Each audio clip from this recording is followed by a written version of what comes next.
The Toronto rapper Tory Lanez has been in prison since December of 2022, and the situation that pretty much led to his demise has split the entire hip-hop community in half, with many women feeling that Megan Thee Stallion was harmed and that she's innocent, and that Tory Lanez should go to jail for the rest of his life, with a lot of the men on the other hand feeling that Tory Lanez is innocent, Megan's lying, and she's twerking on Twitter a day or so after, so it couldn't be true. Now, after being sentenced to 10 years in a state prison, Tory Lanez has been pretty much doing the best to make up a situation, and he started releasing music called his prison tapes in prison. Now, he put out a trailer around 2 months ago, and this pretty much led to him being the problem that he is in right now. Yo, to all my umbrellas, was good, man. Quick update, 2024. I got a lot of good news, man. First and foremost, I want to talk about the music.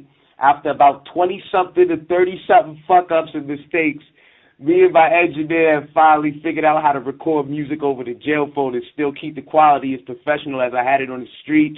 It's over. I done cracked the fucking code, man. This means that not even these prison walls can stop me from dropping new music. It's crazy. That being said, man, I'm about to start dropping hot heaps of coal on y'all head top.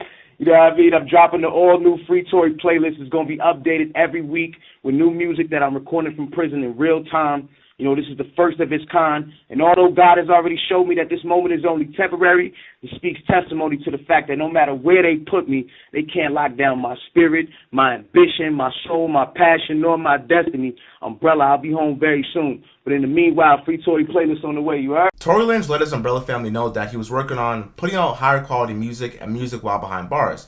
Now, 10 years is a very hefty sentence given what happened in the situation, and it wasn't even murder. But that's a discussion for another day. Now, what Tory Lanez did, which was very powerful, is he put out a couple songs behind jail which had pretty much better engineering than most rappers have outside of jail.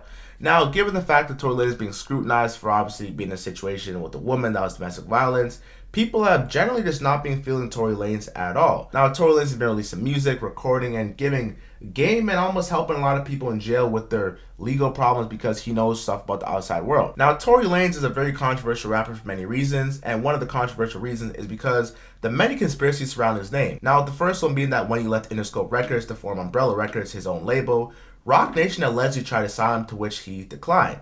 Now, he met with Jay and all the other people at Roc Nation, and he didn't want to sign with them. He went independent. Now, as he would tell us, that he cracked the code for the music industry, and he understood that he didn't need to be signed to a bigger label, or should I say a major label, anymore to make great money. He found that he would sell NFTs, $1 million NFTs, or should I say one NFT for $1, and he's had 1 million copies, and he made $1 million in the span of about a couple hours. Way more money than he would ever made from making any album, and he made that money instantly cutting out the middleman. Now, if you ask Tory, he'd feel that the record label, or should I say Roc Nation in particular, was very upset that he was almost maneuvering around the industry to be very successful without the need of a major label, and they wanted a way to plot against him and take his riches. They try to stop me. I just kept praying. I just kept going. Y'all not understanding what's going on. Let me fully explain this to you. I told y'all, $1 for the NFTs, right? I sold these shits to my fans for $1. People came, some people bought 20, some people bought 5, some people bought 60. It doesn't matter how much you bought. It was only $1. You spent $60, you bought 60. I need y'all to understand. One of those copies right now is going for 50,000, 60,000, 60,000. Yo, my nigga, and these are sold. They're sold. Go look at the list right now and see how small the sellers list is getting. Y'all don't understand what the fuck is going on? Y'all don't understand I just cracked the fucking industry? Y'all don't understand I just cracked this shit? I just cracked this whole shit. It's cracked. It's over. I cracked the whole shit. It's over. It's over. No more middleman. All y'all artists out there, fuck your label. Fuck the nigga that's telling you, yo, you gotta wait for this day on Spotify and on this. Fuck that. Nigga, it's over. Y'all gonna get paid, and your fans gonna get paid, and they gonna keep coming to you. Why? Because y'all making money together. This the digital trap house. Welcome, niggas. I'm not going to sit here and say that the Megan Thee Stallion and Tory Lanez relationship was fake, because I truly did think it was authentic. However, Tory Lanez being jailed in prison for the shooting was a result of a failed love triangle between Megan Thee Stallion, her best friend Kelsey, and Tory Lanez. Now, Megan was being a bit messy and wanted to steal her friend's man, which led to the situation, but I'm not in any way saying that she deserves to get shot or anyone deserves to get shot. However, what I am saying is this situation was a bit gray and unclear on both ends, but when you have a rapper like Tory Lanez, who obviously can't tell and can't say his part because he doesn't want to hurt his rap career, and a woman who is admitting that she's been shot won't explain the entire situation, it didn't take much to know that Tory Lanez, would be found guilty, and very surprisingly, of course. Roc Nation had their best lawyers on the case. Now, if you were asked Tory Lanez's father after he witnessed the guilty verdict of his son that pretty much broke his heart, he said, "I just stood in this Los Angeles courtroom and witnessed the worst miscarriage of justice that this world has ever seen. You want to know how I feel? That's exactly how I feel." Now, the father of Tory Lanez was very upset that his son was convicted for shooting a woman that he believed he did not shoot, but there's more to the situation. Now, Megan Thee Stallion had a management deal with Roc Nation, and Roc Nation pretty much does have a management deal with a bunch of artists in the music industry. They manage Uzi, they manage Meek, they manage DJ Khaled. A bunch of the rappers and engineers all have some form of affiliation or lineage towards DJ Khaled, or should I say Jay-Z, and his Roc Nation. Now, Jay-Z has one of the best lawyers signed to his record label, or should I say Roc Nation, Alex Spiro, and I'm pretty sure he went to Harvard and he's the best of best lawyers, and he was representing Megan Thee Stallion, which led to them getting the guilty verdict. Now, it'll be this video of a Tory Lanez's father going on a tyrant rant, which pretty much spiked up the controversy that Tory Lanez was set up to go to jail, and that people were hating on him because he did need the industry and he was doing everything his own way.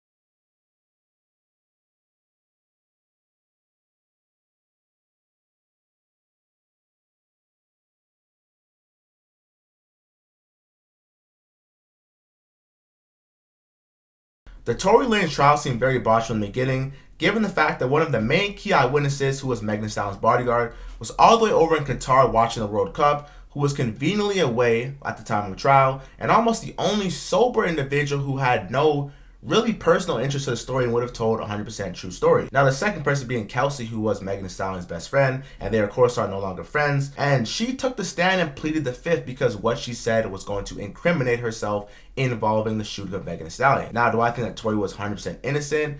I can't say that. But do I think that everyone was foully involved in something like this? Yes, I do, and that one person was taking the fall. But moving on from that, I say this to say, Tory Lanez's cell got raided in jail after he was recording music for the past 2 months, and here's what he had to say to his dedicated fans, a part of his Umbrella family. "The rumors are true, the prison tapes will be discontinued until further notice. However, I think it's important that my fans know the truth about this crooked ass shit that's really going on here. My cell was not raided and trashed because I learned how to record myself in prison, because I created the prison tapes. I was shut down because the higher ups, figured out what I was doing with prison tapes and how many inmates were being helped in a life-changing way because of them. Since the first day I was incarcerated, all I've seen is black and other minorities receive the most cruel and illegal unfair punishment and treatment. For so many nights, I asked God to reveal his purpose and make me go through the ills of the prison system. I was later shown that purpose. I was placed in jail to suffer, to feel, and to witness firsthand pain and oppression being inflicted upon the young black and brown men and women of my generation. I knew I had to change this injustice, so I made a plan that when I got to prison, I would figure out a way to record music and put all the proceeds towards legal representation of my fellow inmates, giving them a once-in-a-lifetime chance to go home to their families and appeal and a resentencing. Although the higher-ups have stopped the prison tape temporarily, they were too late to stop the overall plan. Since the month of July, I've afforded legal representation of 472 inmates and actively reopened 476 cases. With help of the legal firm Unite the People, so many inmates will be returned to their families and loved ones. I'm naming this the Hands of God's Project.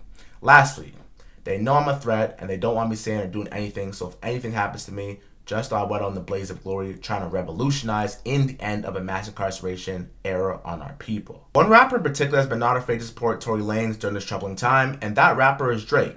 Now, Drake will post on his story throughout the past, should I say months or even last year, picture of Tory Lanez saying "free you," which means free you. Now, Rolling Stone would have a field day with this and pretty much be very upset, saying, "Here's a rundown of all the events that happened, just in case you forgot." Almost slighting Drake because he's showing love to someone from a city who made it and he feels was done wrong. Now, like I said before, I don't feel it's the most clean case ever. I don't think Tory Lanez is 100% innocent. However, I do think everyone involved has some sort of guilt or dirt on their hand, and it was not a clear-shut case the way that it was dissolved. Now, getting back to the situation, it seems like Tory Lanez is trying to make the best of a situation. Now, with Tory Lanez being one of the most impactful, or should I say influential artists of our time, he's someone I could say that if rap didn't have money in it, if singing didn't have money in it, he would be doing it regardless because he's extremely talented. Now, let me know what I want to talk about next. Jada Star, I'm gone.